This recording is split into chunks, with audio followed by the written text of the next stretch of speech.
우리가 예배 시간 혹은 세상 속에서 하나님을 찬송하는 찬송가, 이 찬송가는 단순한 사람들의 노래가 아니기에 많은 간증과 감동적인 이야기들이 각각의 찬송가 속에는 포함이 되어 있습니다.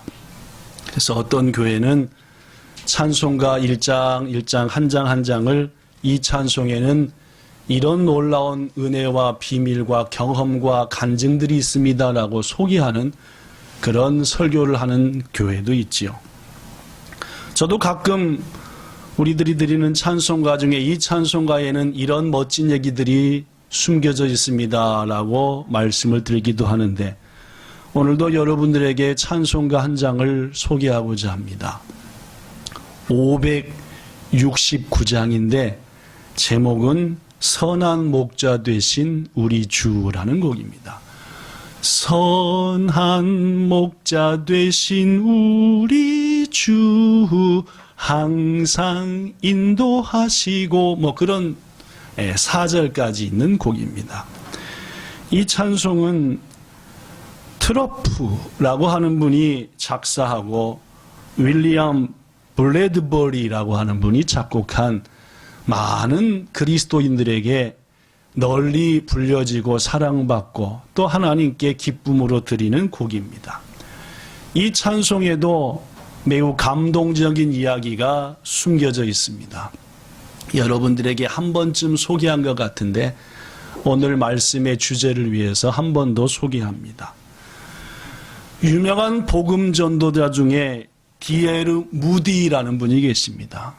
무디요 많이 들어봤는데요. 몇 주 전에도 예배 드리러 나오지 않는 청년의 집에 방문해서 목사님, 하나님은 어디든지 계시니까 그냥 우리 집에서 예배 드려도 괜찮잖아요 라고 하는 말에 대해서 무디 목사님이 뭘 했던가요? 물론입니다. 활 타오르고 있는 벽난로에서 나무 하나를 딱 끄집어냈더니 맨 처음에는 여전히 잘 타는 것 같지만 나중에는 연기 나며 불이 꺼져버리고 말더라 라는 교훈을 주므로 그 젊은이가 결심하고 뜨거운 성도들과 함께 예배를 드려야 나도 꺼지지 않는구나 라는 것을 알게 했다는 그 목사님이 바로 무디 목사님입니다. 이 무디 목사님은 한 교회에 머물러 목회를 하기도 하고 때로는 전도자가 되어서 온 지방과 곳곳을 다니며 복음을 전하기도 했는데, 이 무디 목사님과 함께 복음 전도자로서 협력한 성도 한 분이 있었습니다. 그분의 이름이 따라해 보세요. 생키. 시작. 작게 따라 하시는 것은 훌륭하십니다. 이게 발음 자체가 키 하니까 이게 튀기만이 좋으니까 생키라는. 이 생키라는 분은 특히 뭘로 복음을 위해 협력했냐면은 찬양 사역자였습니다. 하나님께 멋진 찬양을 드림으로 성도들의 마음을 활짝 열게 하는 찬양 사역자였는데, 이분이 찬양 사역을 감당하기 전에 미국의 남북 전쟁에 북군의 병사로 참전한 적이 있었습니다.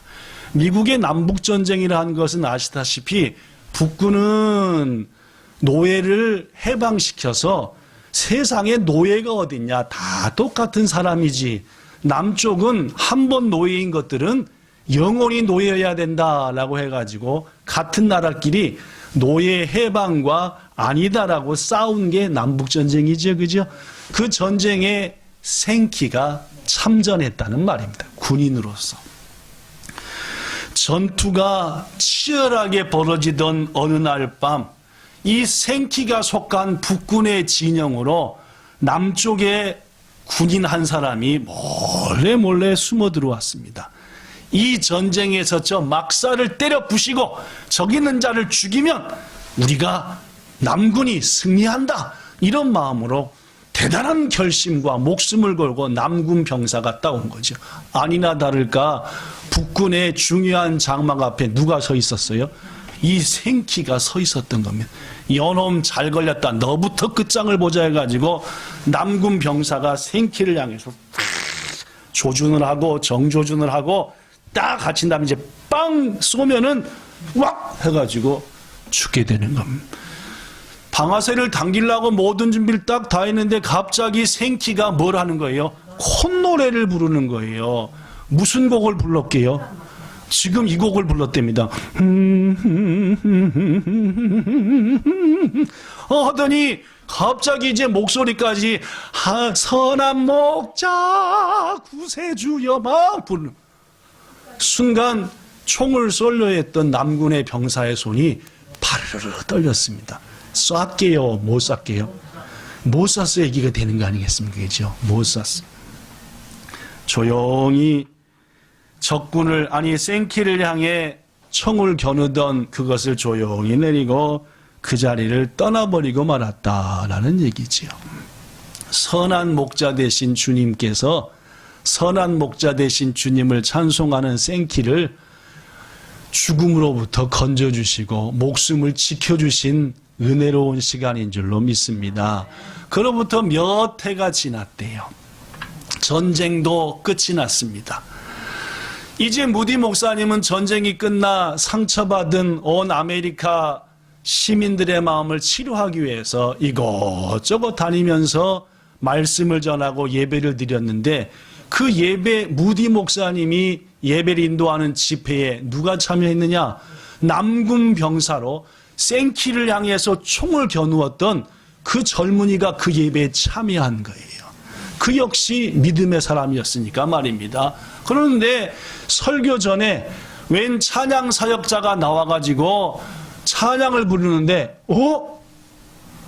너무너무나 귀에 익은 소리로 찬양을 하는 거예요. 더구나 아는 찬양을 말입니다. 곰곰이 생각해봤더니 언제 들은 찬양이래요? 몇 년 전에 메릴랜드라고 하는 지역에서 전쟁에 참여했을 때에 그때 들었던 찬송인 거예요. 그래서 예배가 다 끝난 다음에 이 남군의 병사가 어딜 갔게요? 목사님과 그 찬양 사역자를 찾아간 거죠. 그래가지고 이렇게 물었습니다. 혹시 지난 남북전쟁 때 메릴랜드의 어느 지역에 거기서 근무하시진 않으셨습니까? 혹시 그때 선한 목자 되신 우리 주라는 그 찬송을 혹시 부르신 것은 아닙니까? 라고 물어봤더니 뭐라고 대답했게요? 이렇게 대답했습니다. 예, 제가 몇 년 전에 메릴랜드 지역에 북군으로 참여했었지요. 그때 저는 특히 저도 모르게 자꾸 선한 목자 되신 예수님을 많이 찬양했었는데 아니 제가 그런 것을 어떻게 하십니까? 라고 했더니 그 남군의 병사였던 사람이 이렇게 대답을 했대요.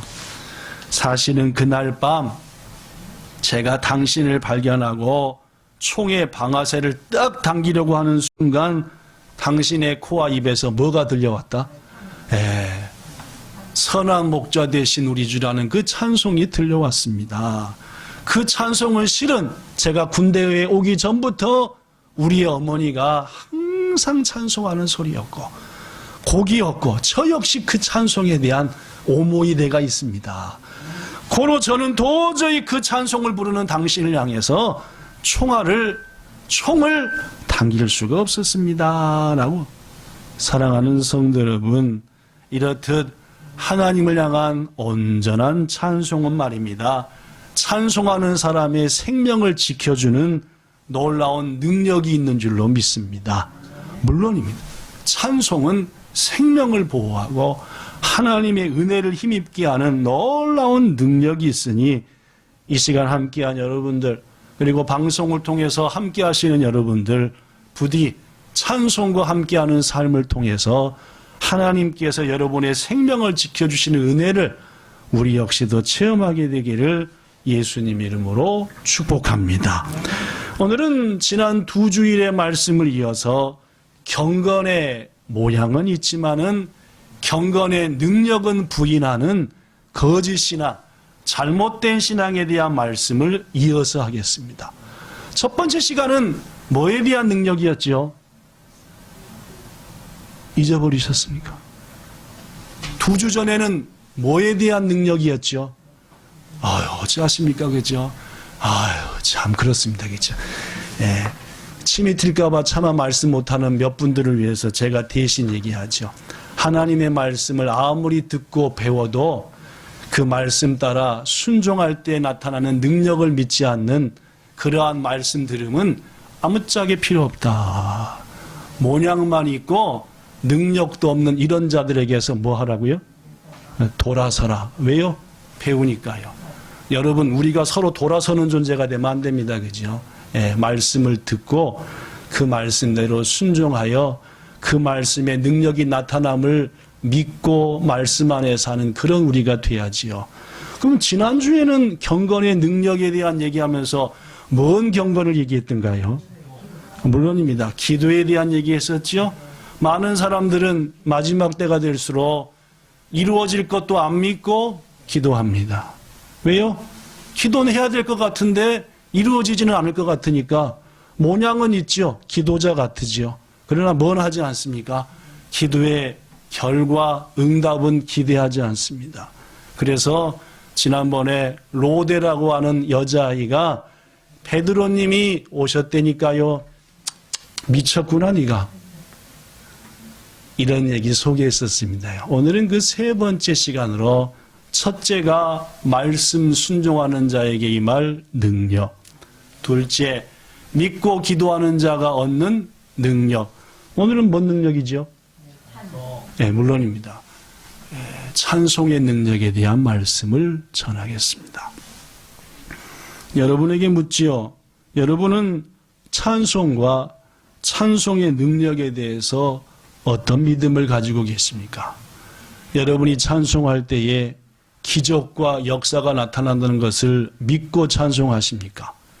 여러분이 찬송할 때에 하나님께서 너무너무 좋아하신다는 것을 보면서 찬송하십니까? 목사가, 윤석한 집사가 앞에서 크게 하니까 할 수 없이 입을 뻥긋뻥긋 하면서 찬송하십니까? 아니면은 아무 생각 없이 오늘도 이상한 찬송이구나, 처음 들어보는 거네 하면서 찬송하십니까? 묻는 겁니다. 여러분들은 찬송을 들을 때에 어떤 마음으로 하시냐라는 말이에요. 하나님의 말씀인 성경을 중심으로 해서 찬송의 능력에 대해서 몇 가지 소개하겠습니다. 첫째, 찬송은 말입니다. 매어진 것, 얽매여 있는 것을 푸는 능력이 있는 줄로 믿습니다. 다시, 찬송은 말입니다. 사탄의 얽매임으로부터, 죄의 얽매임으로부터, 이 모양 저 모양의 얽매임과 사슬로부터 풀어준다는 것. 이 자리에 함께 하신 여러분 혹은 TV를 통해 보시는 성도들 가운데 자신이 이것저것으로 얽매여 있다고 한다면은 부디 오늘 말씀에 순종하여 능력의 찬송을 하나님께 드림으로 그 찬양을 받으신 주님께로부터 얽매임으로부터 풀림을 받는 은혜 꼭 누리시기를 축복합니다. 제가 이 얘기를 할 때마다 꼭 소개하는 말씀이 있죠. 바울과 실라입니다. 여러분, 바울과 실라가 전도 여행을 떠났습니다. 두 번째였지요. 바울에게 있어서는. 바울의 소망은 아시아 지역에 가서 지난번 첫 번째 못다 전했던 예수님 전하고 싶었습니다. 그런데 바울이 아시아로 가려면 할수록 하나님의 성령께서 바울과 실라의 길을 막으셨습니다. 차가 떠나버리게 한다든지 예를 들면 말입니다. 그죠? 이상하게 아시아 쪽으로 못 가게 하는 거예요.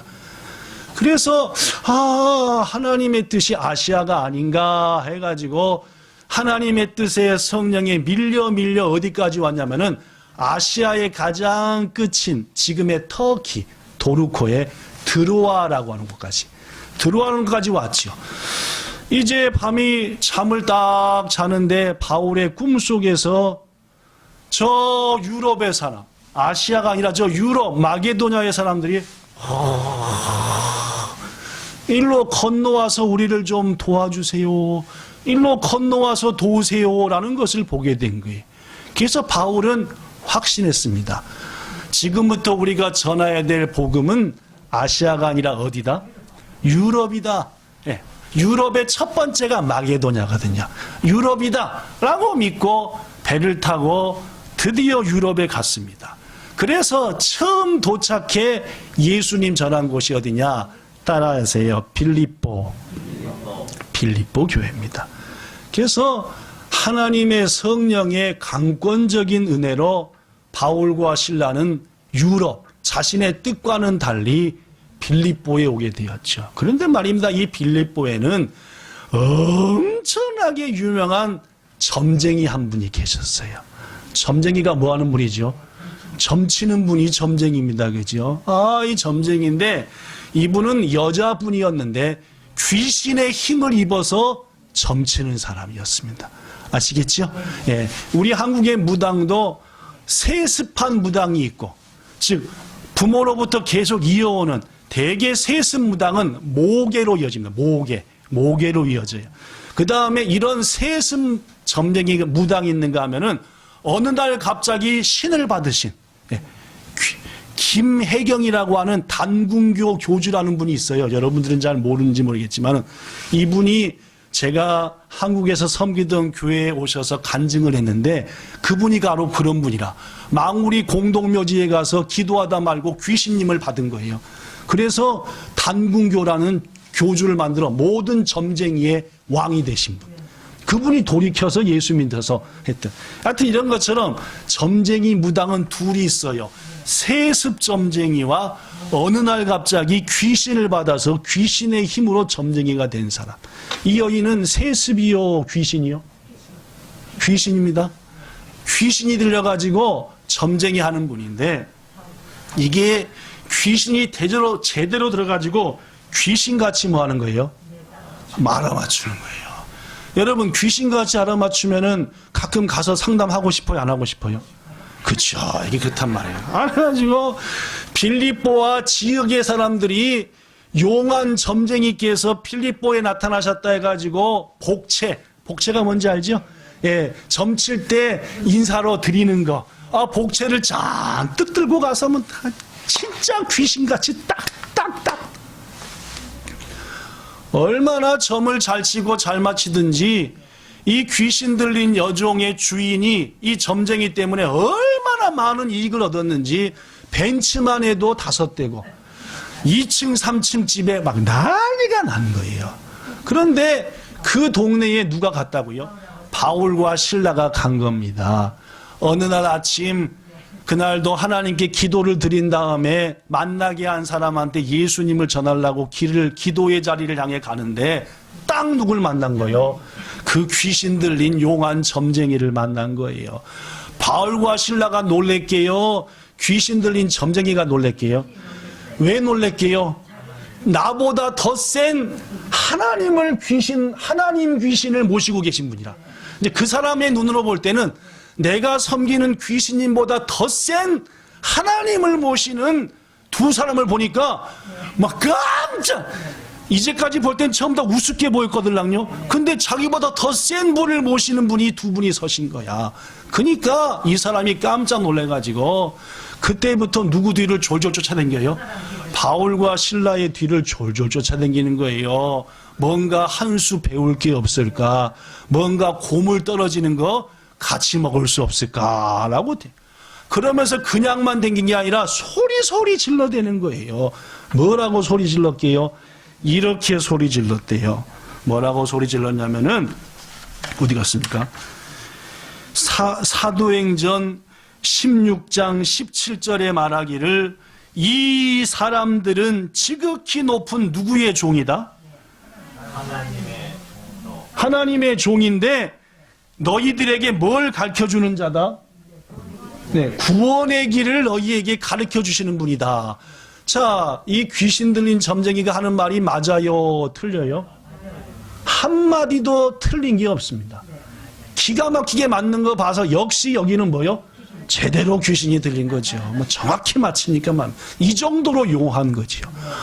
그러니까 이제 사람들이 바울과 실라를 더 주목하게 됐는데 이 점쟁이 귀신 들린 자가 며칠 날을 쫓아다니니까 듣기는 맞는 말인데 뭐가 문제가 돼요? 바울과 실라는 지금 빌립보에 왜 있어요? 에라이라고 사람들한테 칭찬받으려고 있는 겁니까? 한 사람한테라도 예수님을 전해야 되는데 이 바울 목소리보다 누가 더 커요? 원래 귀신의 힘을 의지하는 것들은 좀 힘이 세거든요. 얼마나 목소리가 큰지 막 기차 화통을 삶아 드셨는지 이 사람들은 하나님의 종. 바울과 실라가 예수님을 전할 기회를 못 잡는 거라. 누구 때문에? 이 여인. 할 수 없이 바울이 어떻게 했습니까? 그 여인에게 있는 못된 놈의 귀신아, 내가 예수님의 이름으로 명하는데 당장 그에게서 떠나라. 성경에 보니까, 일본어 성경 보니까 예수 그리스도노 나니 요때 매지로 거노나카라 대떼있게 라고. 바울이 그냥 더 큰 목소리 대떼있게 라고. 어떻게 됐대요? 물론입니다. 지극히 높으신 하나님의 종이 명령을 하니까 귀신이 무서워가지고 그 여인에게서 확 도망쳐버린 거예요. 문제는 이때부터 생겼습니다. 점괘가 나와요, 안 나와요? 맞춰요, 못 맞춰요? 복채가 들어와요, 안 들어와요? 누가 열받아요? 이 여인의 주인이 열받은 거예요.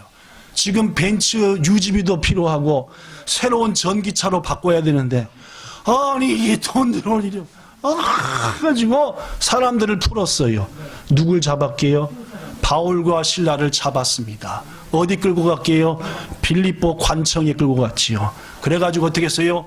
요 놈들은 유대인들인데 사도행전 16장 20절부터 나옵니다. 요것들이 유대인들인데 우리 빌립보 성을 심히 요란케 하는 것들이고 로마인인 우리들이 받지도 못하고 행하지도 못할 무슨 예수인지 뭔지를 전하고 탱기고 나한테 손해까지 끼치는 이런 놈들은 실컷 두드러 패가지고 감아놓고 잡아놓고 해서 혼쭐을 내야 된다 하니까 이 말을 듣고 관리들이 바울과 실라를 잡아서 묶어서 엄청나게 폭행을 가하고 피투성이에 더 쓰러진 것을 감옥 가장 깊은 데다 넣어버리고 사슬로 묶어놔 버렸다는 말.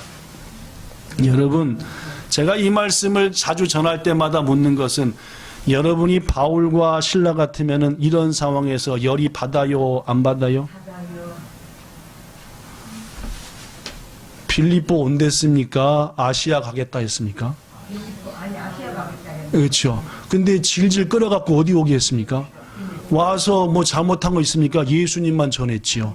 그랬는데 결과는 뭐요? 감옥이고 엄청나게 두드러 맞고. 그렇다면은 아마도 저 같은 믿음 같으면은 하나님 계시긴 하십니까?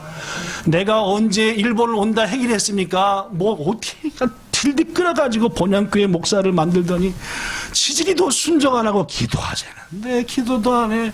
몇 년 전에 추첨을 봤어요. 어저께 하도 답답해서 했더니 안수 집사님과 권사님들은 기도하제도 안 하제, 교회를 세우제도 아직은 멀었대, 헌신하제도 힘들대. 그럼 뭘 해야 되나? 이렇게 써더라고요. 제 수첩에. 그죠? 변화가 없어요. 몇 년이 돼도. 그죠? 그때나 지금이나 기도하제도 그 문제에 제가 뭐라고 기도했어요? 하나님 보내시든지 말든지 일본 땅에 제가 언제 일본에 온다 해결했겠습니까? 뭐 그렇게 할 만도 한데 저하고는 바울과 실라는 레벨루가 틀리니까 이 일의 배후에는 누가 있으리라?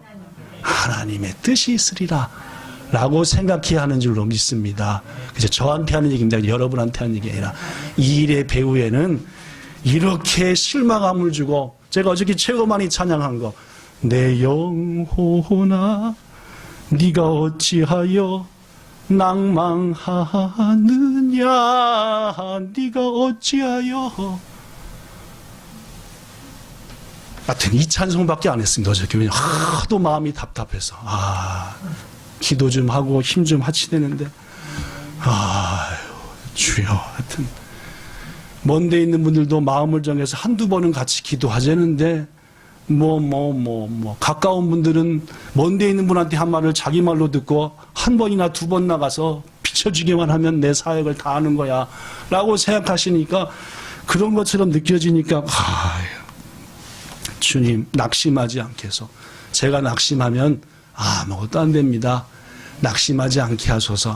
예수님 제자들하고 같이 겟세마네 가서 기도하자는데 다 디링디링 자댔는데 예수님의 마음이 제가 이해는 안 되지만은 여하튼 비슷할지도 모르겠습니다. 아유 주여. 여하튼 바울과 실라는 안 그랬어요. 이 배후에는 하나님의 뜻이 있다. 저도 그렇게 믿어야죠. 그렇게 된 줄로 믿습니다. 그러니까 뭐가 나와요? 기도가 나왔습니다. 그러니까 뭐가 나와요? 찬송이 나온 거예요. 그런 마음이 아니면 찬송이. 우리말에 보면은 기도하고 찬송했다고 되어 있는데 원문에 보면은 찬송을 기도로 드렸다. 일본어 성경에도 똑같이 나옵니다. 찬송에 기도를 드렸다. 너무 맞아갖고 기도는 안 나오니까 뭘로 대신 기도한 거예요? 찬송으로 대신 기도한 거예요. 여러분도 그런 경험이 있으시잖아요. 그죠? 기도가 잘 안 되고 막히니까 찬송으로 기도하는. 찬송으로 기도.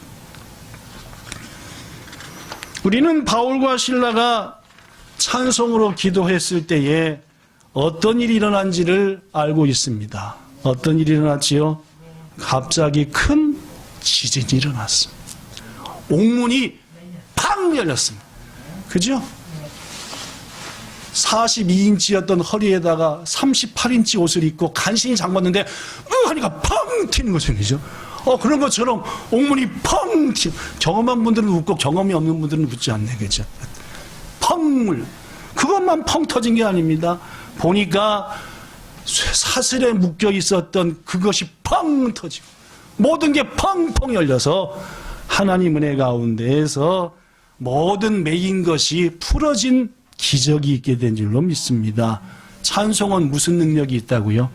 매인 것을 푸는 능력이 있다니까요. 누구에게요? 믿는 자에게요. 찬송의 능력을 믿는 자에게 매인 것을 푸는 능력이 있었죠. 그날 밤 그 일만 일어난 게 아닙니다.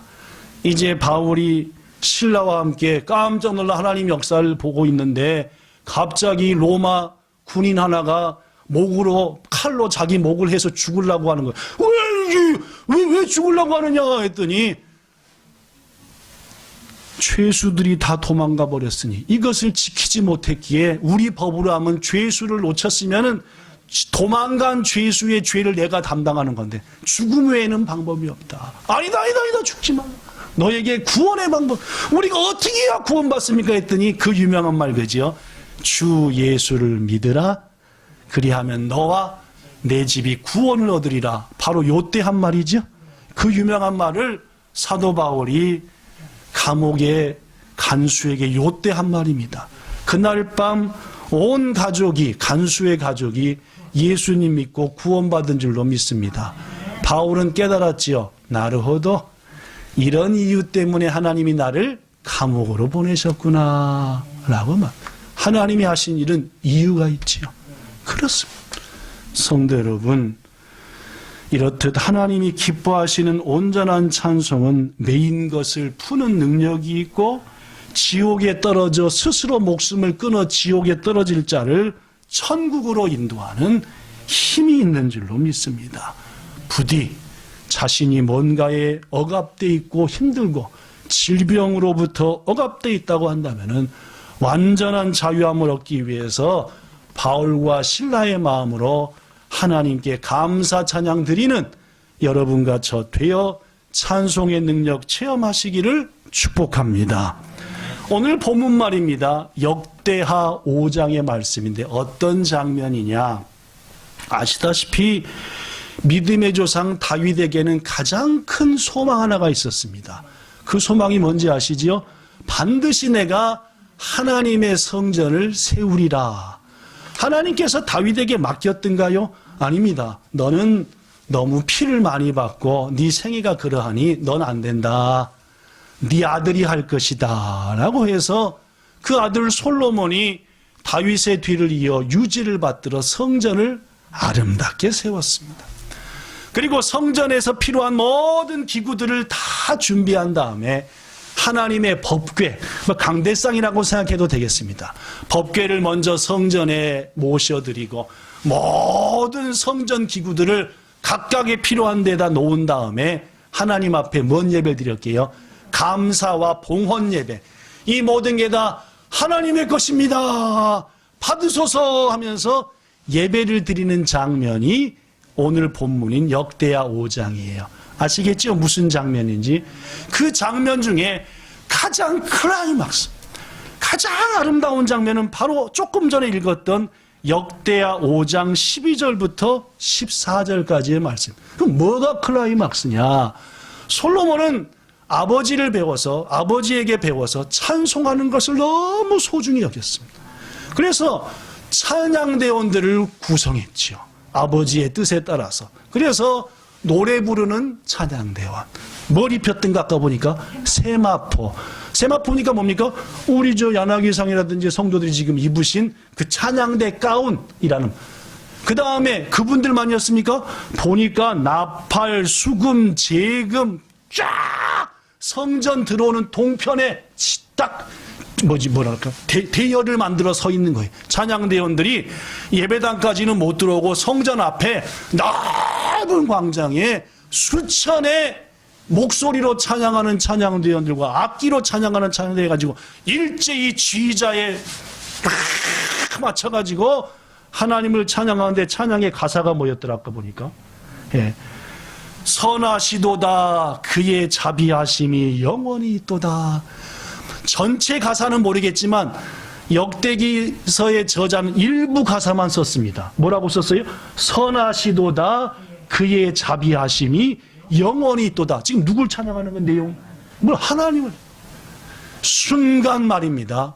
찬양대원들과 악기하는 모든 찬양을 하는 순간 갑자기 솔로몬이 지은 성전 위에 뭐가 임하는 거예요? 구름이 꽉 덮이는 거예요.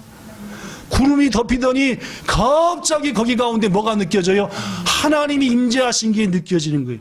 그러니까 제사장들이 예배를 진행할 수가 없어요. 하나님이 얼마나 뜨겁게 역사하는지 그 영광 속에서 이 장면이 오늘 본문의 이야기입니다.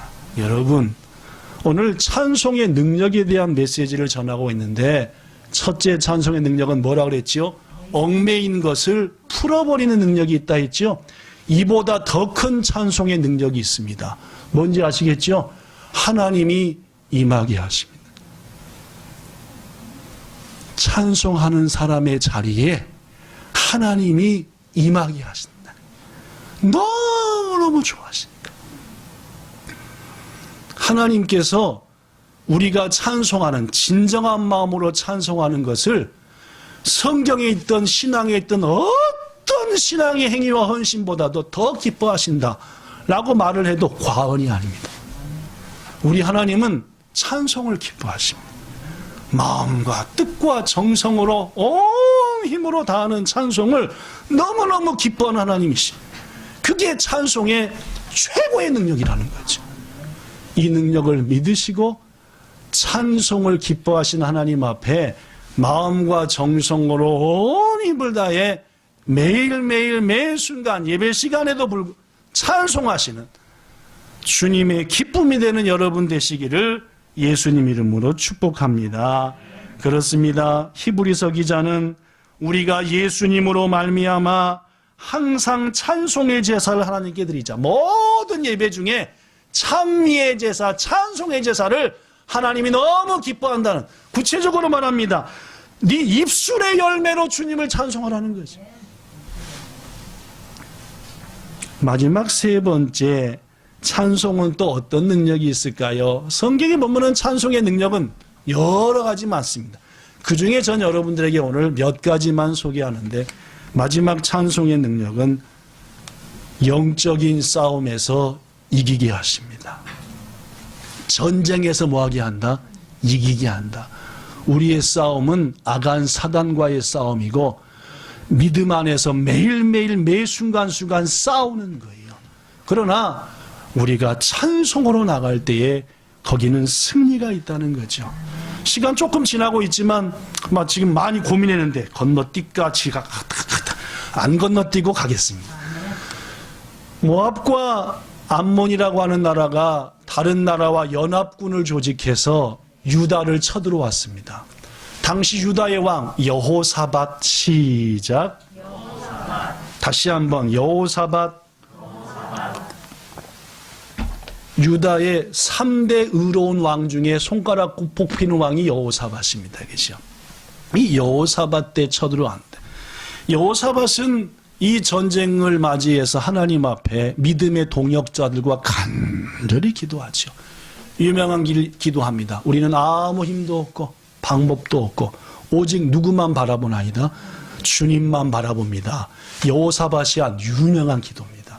어떤 방법도 없고 능력도 없고 이 전쟁을 통해 주님만 바라봅니다. 했더니 주님께서 한 사람을 통해 여호수아에게 응답하시죠. 이 전쟁은 네가 할 게 아니라 누가 한다? 내가 직접 하겠다. 이야, 멋지지요. 응답을 받았지요. 드디어 내일 전면전이 펼쳐집니다. 전면전이 뭡니까?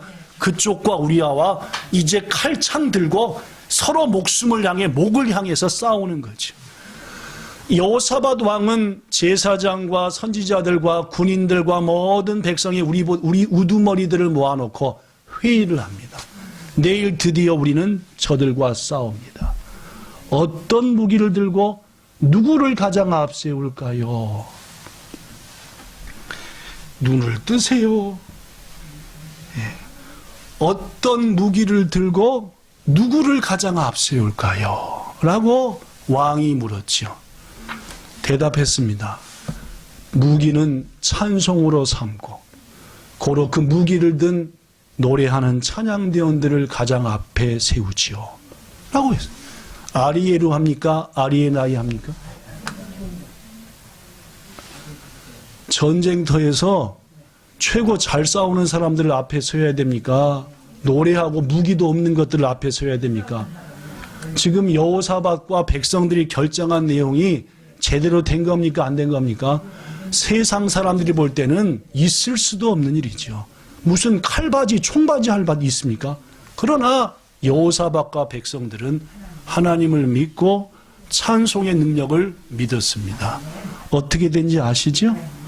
그들이 뭘 시작할 때에 성경에 보면은 찬송을 시작할 때라고, 소리를 지를 때도 아니고 기도를 할 때도 아니고 뭘 시작할 때요?